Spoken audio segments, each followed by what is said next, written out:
అతడు దౌర్జన్యము నొందెను, బాధింపబడినను అతడు నోరు తెరవలేదు.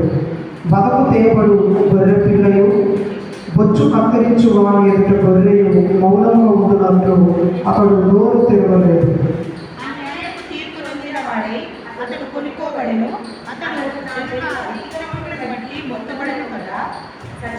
భూమిలో నుండి అతడు కొట్టివేయబడేది. అయినను అతని తరపు వారిలో ఈ సంగతి ఆలోచించుకున్నారు.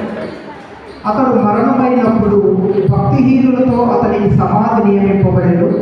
ధనవంతుని యొద్ద అతడు ఉంచబడెను. నిశ్చయముగా అతడు అన్యాయమేమీ చేయలేదు. అతని నోట ఏ కపటమును లేదు.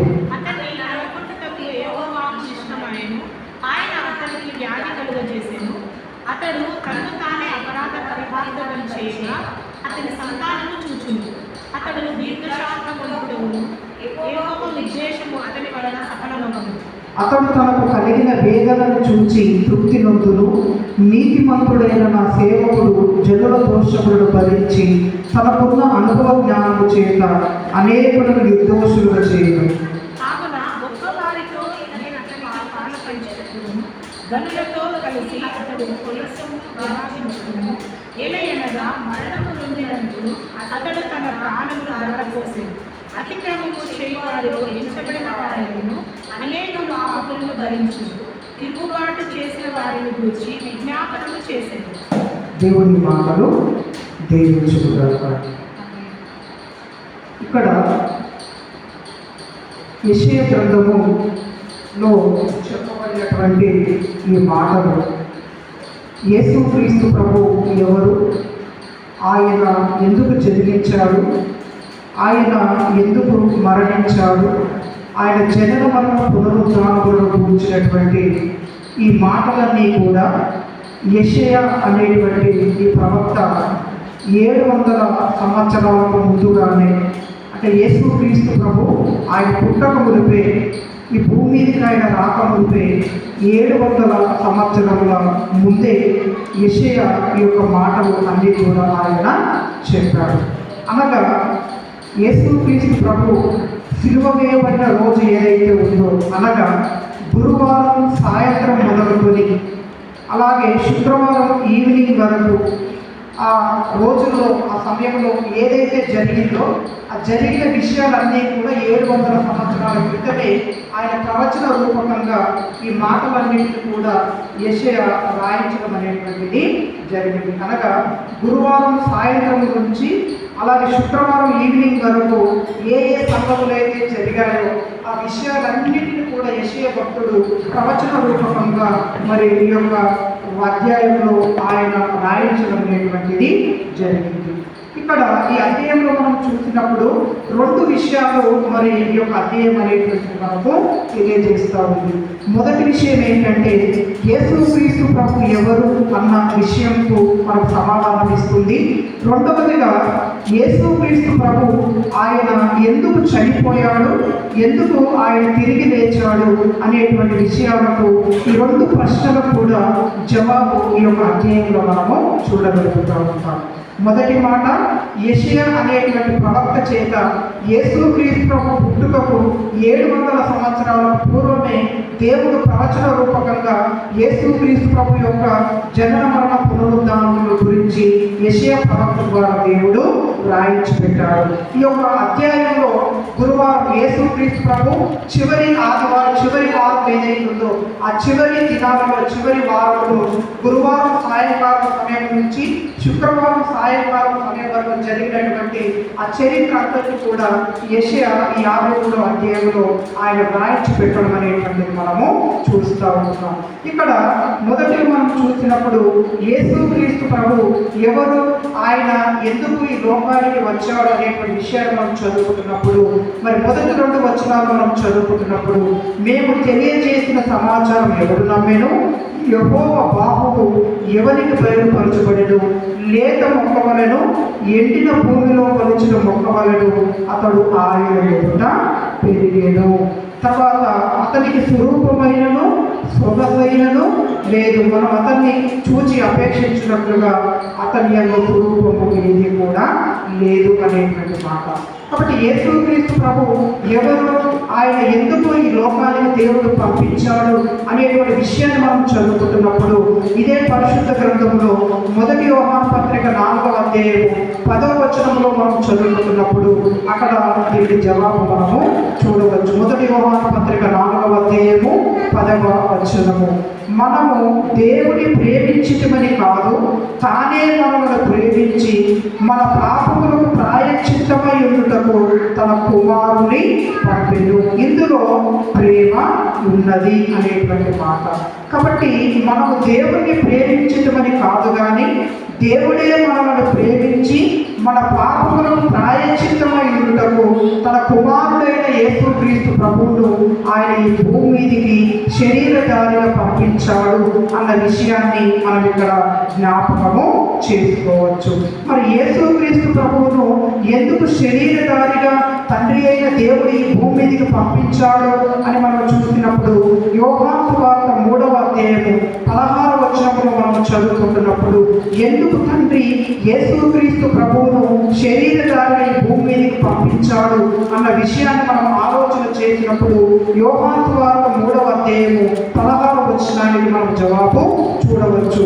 దేవుడు లోకమును ఎంతో ప్రేమించను, కాగా ఆయన తన అద్వితీయ కుమారునిగా పుట్టిన వాని యందు విశ్వాసముంచు ప్రతివాడును నశింపక నిత్య జీవము పొందినట్లు ఆయనను అనుగ్రహించెను అనేటువంటి మాట. కాబట్టి దేవుడు ఈ లోకమును ప్రేమించాడట, ఈ లోకాన్ని తన ద్వారా తన ప్రియ కుమారుని ద్వారా రక్షించు నిమిత్తమై ఈ లోకంలో ఆయన యందు విశ్వాసం ఉంచిన ప్రతివానికి కూడా నిత్య జీవాన్ని అనుగ్రహించడానికి తండ్రి అయిన దేవుడు తన కుమారుడైన యేసుక్రీస్తు ప్రభుల వారిని ఈ లోకములకు శరీరధారిగా ఆయన పంపించాడు అనేటువంటి మాటలు మనం అక్కడ చూస్తూ ఉంటున్నాం. అలాగే మత్తయి సువార్త 20వ అధ్యాయము 28వ వచనాన్ని మనం చదువుకుంటున్నప్పుడు మత్తయి సువార్త 20వ అధ్యాయము 28వ వచనాన్ని మనం చదువుకుంటున్నప్పుడు అలాగే మనుష్య కుమారుడు పరిచారము చేయించుకొనుటకు రాలేదు కానీ పరిచారము చేయుటకును అనేకులకు ప్రతిగా విమోచన క్రయధనముగా తన ప్రాణము నిచ్చుటకు వచ్చనని చెప్పాను అనేటువంటి మాట. కాబట్టి యేసుక్రీస్తు ప్రభు ఆయన ఎందుకు వచ్చాడట అంటే మన కొరకు ఆయన ప్రాణ విమోచన క్రయధనముగా తన ప్రాణాన్ని అర్పించడానికి యేసుక్రీస్తు ప్రభు ఆయన శరీరధారిగా ఈ లోకానికి దిగి రావడం అనేటువంటిది జరిగింది. తర్వాత యెషయా గ్రంథం 53వ అధ్యాయంలో 5-6 వచనాలు మనం చదువుకుంటున్నప్పుడు మన శిక్ష యేసు మీద మోపబడింది అనేటువంటి మాటను మనం అక్కడ చూస్తాం. యెషయా గ్రంథము 53వ అధ్యాయము 5-6 వచనాలను మనం చదువుకుంటున్నప్పుడు మన శిక్ష యేసుక్రీస్తు ప్రభువు మీద మోపబడింది అనే మాటను మనం అక్కడ చూస్తాం. 5వ వచనము 6వ వచనము, మన అతిక్రమ క్రియలను బట్టి అతడు గాయపరచబడెను, మన దోషములను బట్టి నలగొట్టబడెను, మన సమాధానార్థమైన శిక్ష అతని మీద పడెను, అతడు పొందిన దెబ్బల చేత మనకు స్వస్థత కలుగుచున్నది, మనమందరం గొర్రెల వలె త్రోవ తప్పిపోతిమి, మనలో ప్రతివాడును తనకిష్టమైన త్రోవకు తొలగెను, యెహోవా మన అందరి దోషములు అతని మీద మోపెను అనేటువంటి మాట. కాబట్టి యేసుక్రీస్తు ప్రభువు మీద తండ్రి అయిన దేవుడు మనందరి పాపదోషములు అలాగే మనందరి శాపములు మన మీదికి రావాల్సినటువంటి దేవుడు ఉగ్రతలు తన కుమారుడైన యేసుక్రీస్తు ప్రభువు మీద మోపెను అనేటువంటి మాట అది క్రీస్తు పుట్టక మునుపు 700 సంవత్సరాల కంటే ముందుగానే యెషయా ద్వారా మాటలు ప్రవచించబడ్డాయి. తర్వాత కారణాన్ని మనం చూసినప్పుడు ఈ నాలుగవదిగా మనము యేసుక్రీస్తు ప్రభు యొక్క శిలువ మరణాన్ని గురించి మనం చూసినప్పుడు మరి 8వ వచనంలో అనుకుంటాం, 8వ వచనంలో అన్యాయపు తీర్పు నొందిన వాడై అతడు కొనిపోబడెను, అలాగే అతడు నా జనుల అతిక్రమమును బట్టి మొత్తబడెను, సజీవుల భూమిలో నుండి అతడు కొట్టివేయబడెను.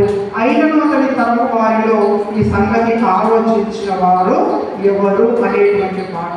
కాబట్టి ఆయన శిలువ మరణాన్ని గురించి 8వ వచనంలో ప్రవచనాత్మకంగా రాయించి పెట్టినట్టుగా మనము చూస్తూ ఉంటాం.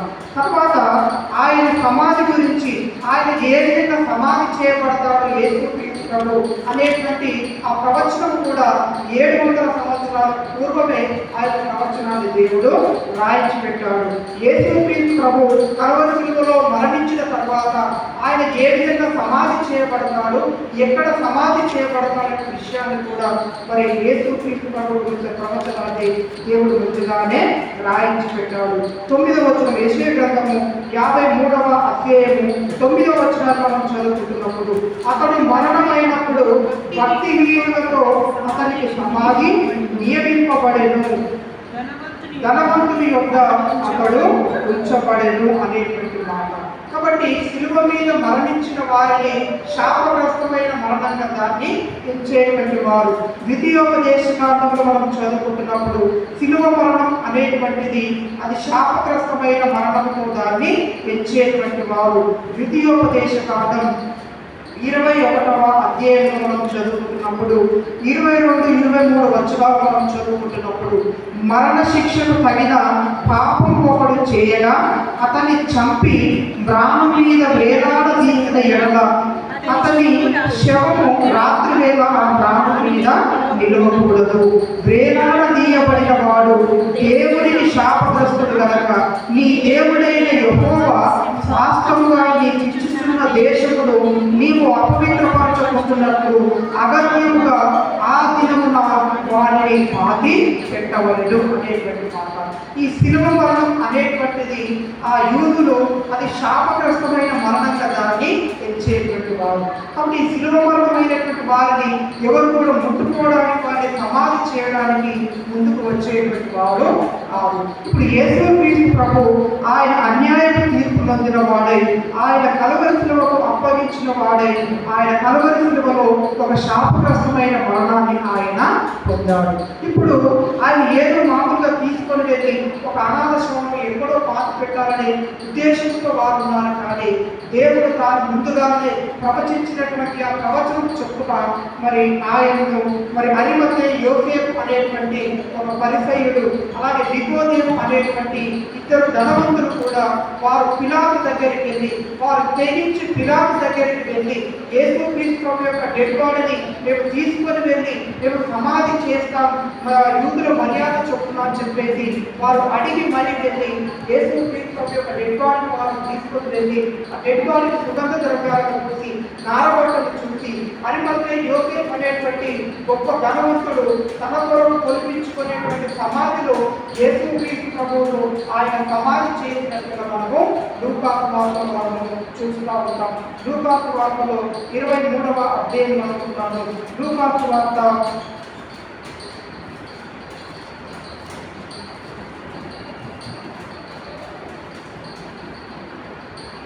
50వ లూకాసు వార్త 23వ అధ్యాయము 50వ వచనము, అరిమతయి అను యూదుల పట్టణపు సభ్యుడైన యోసేపు ఒకడుండెను.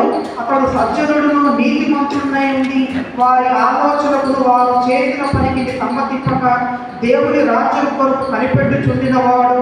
అతడు పిలాతు వద్దకు వెళ్ళి ఏది దేవుడు తనకిమ్మని అడుగుకొని దానిని కిందికి దించి సన్నపునార బట్టతో చుట్టి పొలిచిన రాతి సమాధిలో ఉంచెను. అందులో ఎవడును అంతకు ముందు పెన్నడును ఉంచబడలేడు. ఆ దినం సిద్ధపడు దినము విశ్రాంతి దిన ఆరంభము కావచ్చెను అనేటువంటి మాట. అలాగే యోహాను సువార్తలో కూడా మనం చదువుకుంటున్నప్పుడు 19వ అధ్యాయము 38వ వచనం నుండి, అటు తర్వాత యూదుల భయం వలన రహస్యముగా యేసు శిష్యుడైన అరిమతయి యోసేపు తాను యేసు దేహమును తీసుకొని పోవటము పిలాతు వద్ద సెలవడిగాడు. పిలాతు సెలవించెను గనుక అతడు వచ్చి యేసు దేహమును తీసుకొని పోయాను. మొదటి రాత్రి వేళ ఆయన యుద్ధకు వచ్చిన నికోదేము కూడా పూర్వంతో కలిపిన అమలు రమాలని 150 సేవలు ఎత్తి తెచ్చారు. అంతటా వారు యేసు దేహమును ఎత్తుకొని వచ్చి యూదులు పాతిపెట్టు మర్యాద చొప్పున ఆ సుగంధ ద్రవ్యములు దానికి పూసి నారబట్టలు చుట్టిరి. ఆయనను సిలువ వేసిన స్థలములో ఒక తోట ఉండెను. ఆ తోటలో ఎవడును ఎప్పుడు ఉంచబడని కొత్త సమాధి ఒకటి ఉండెను. ఆ సమాధి సమీపంలో ఉండెను గనక ఆ దినం యూదులు సిద్ధపరచు దినమైనందున వారు అందులో యేసును పెట్టిరి అనేటువంటి మాట. కాబట్టి మరణమైనప్పుడు భక్తిహీనులతో అతనికి సమాధిని నియమించారు రోమా ప్రభుత్వం. కానీ దేవుడు చెప్పిన ప్రవచనం చొప్పున అరిమత్తై అనేటువంటి యోసేపుల గురించి ప్రవచనం ఎప్పుడు చెప్పబడ్డది ఆ ధనవంతుల గురించి అంటే క్రీస్తు పుట్టక మునుపే 700 సంవత్సరాల పూర్వమే అరిమత్తై యోసేపుల గురించి యెషయా గ్రంథం 53వ అధ్యాయము 9వ వచనంలో దేవుడు రాయించుకుంటాడు. భక్తిహీనులతో అంటే శిలువ మీద మరణించే వారిని శాపగ్రస్తులుగా ఎంచేటువంటి వారు కనుక వారిని యూదుల మర్యాద చొప్పున వారికి ఆ చావు అనేటువంటి చేసేవారు కాదు. కాబట్టి భక్తిహీనులు ఏదో వాళ్ళ భక్తిహీనులతో సమాధిని ఏదో నియమించి పెట్టారు. కానీ దేవుని యొక్క ప్రవచనం నెరవేర్చుకుంటే ఆయన ధనవంతుని యొక్క ఉంచబడి అనగా ధనవంతుడైనటువంటి అరిమత్తై యోసేపు యూదుల సాంప్రదాయం ప్రకారము వాళ్ళ ఉద్దేశం ఏంటంటే సమాధి ఎంత గొప్పగా ఉంటే వారు అంత గొప్పవారు అనేటువంటి విలువ అనేటువంటి ఉండేది. కాబట్టి యూదుల యొక్క కల్చర్ ప్రకారం ఏం చేసేవారంటే వారు బ్రతుకుండగానే వారి కొరకు సమాధులు అనేటువంటి వారు ముందుగానే ఆ కొండల్లో కురిపించుకునేటువంటి ఆ యొక్క సంస్కృతి వారిలో ఉంది. కాబట్టి అరిమత్తై యోసేపు అనేటువంటి ఆ ధనవంతుడు వారి తాను చనిపోకముందే మన కొరకు గొప్ప సమాధిని ఆయన తొలగించుకొని ఉన్నాడు.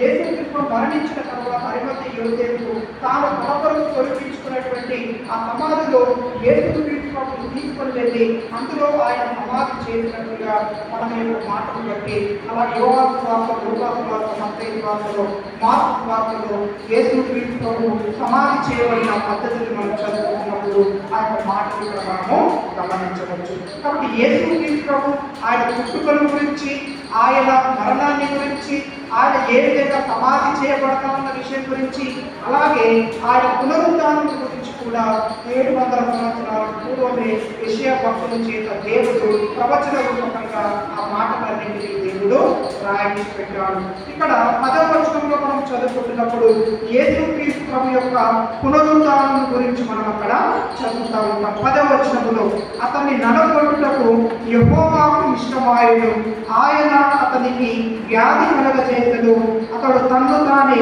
అపరాధ పరిహారాన్ని చేయగా అతని సంతానము చూచుదు, అతడు దీర్ఘాయుష్మంతుడగును, యెహోవా ఉద్దేశం అతని వలన సఫలమగును. 10వ వచనంలో అతడు దీర్ఘాయుష్మంతుడగును అనగా యేసుక్రీస్తు ప్రభు యొక్క పునరుద్ధానం గురించి ఈ యొక్క 10వ వచనంలో మనము చదువుతాం. అలాగే దేవుని యొక్క ఉద్దేశం, అది దేవుని యొక్క చిత్తము అన్న మాట కూడా ఆ 10వ వచనంలో మనము చదువుతాం. మొదటి భాగంలో అతన్ని నలగొట్టుటకు యెహోవాకు ఇష్టమాయెను, తర్వాత యెహోవా ఉద్దేశము అతని వలన సఫలమాయెను అనేటువంటి మాట.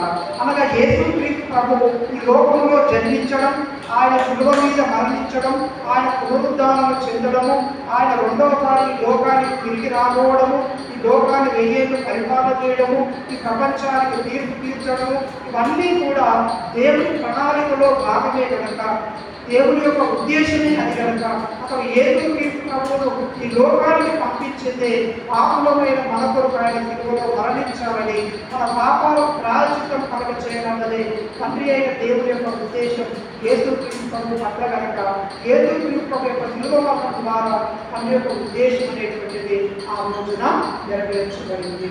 కాబట్టి ఈ మధ్యాహ్న కాల సమయంలో మరి యేసుక్రీస్తు ప్రభు ఆయన మన కొరకే ఆయన జన్మించాలని, మనకు బదులుగా ఆయన శిలువలో మరణించాలని, ఆయన మరణ పునరుద్ధానం గురించిన ప్రవచనాన్ని దేవుడు 700 సంవత్సరాల పూర్వమే యెషయా అనేటువంటి భక్తుల ద్వారా ప్రవచన రూపంగా మాటలన్నింటినీ కూడా దేవుడు రాయించి పెట్టాడని, అలాగే ఆయన మరణించినప్పుడు భక్తిహీనులతో యేసుక్రీస్తు ప్రభు సమాధిని నియమించాలని, అయితే దేవుడి ప్రవచనం నెరవేర్చుకోవాలన్న ధనవంతుడైనటువంటి అరిమత్తై యోసేపు తన కొరకు తొలగించుకున్న సమాధిలో యేసుక్రీస్తు ప్రభు ఆయన సమాధి చేయబడ్డాడని, యూదుల మర్యాద చొప్పున ఆయన సమాధి చేయబడ్డాడని మాటలు మనం ఇందులో మనము చూడగలుగుతాం. కాబట్టి మధ్యాహ్న కాలంలో ఆ క్రీస్తు ప్రేమను ఆయన త్యాగాన్ని, ఆయన మన కొరకు చిందించిన అమూల్యము పరిశుద్ధములైన ఆయన రక్తమును మనం జ్ఞాపకం చేసుకుందాం. ఆయన ఇచ్చినటువంటి రక్షణను, ఆయన ఇచ్చినటువంటి ఆ పరలోక రాజ్యంలో స్వాస్థకులు వాటన్నిటి కూడా మనం ధ్యానం చేసి మనం జ్ఞాపకం చేసుకుంటూ దేవునికి కృతజ్ఞత వందనాలు చెల్లించి ఆయన ఆరాధించి ఆయన నామాన్ని కనపరచుదాం. దేవుడి మాటలు దీవించుగాక. ఒకరి తర్వాత ఒకరు కొద్ది మాటలతో ప్రభువును ఆరాధించి కనపరచుదాం.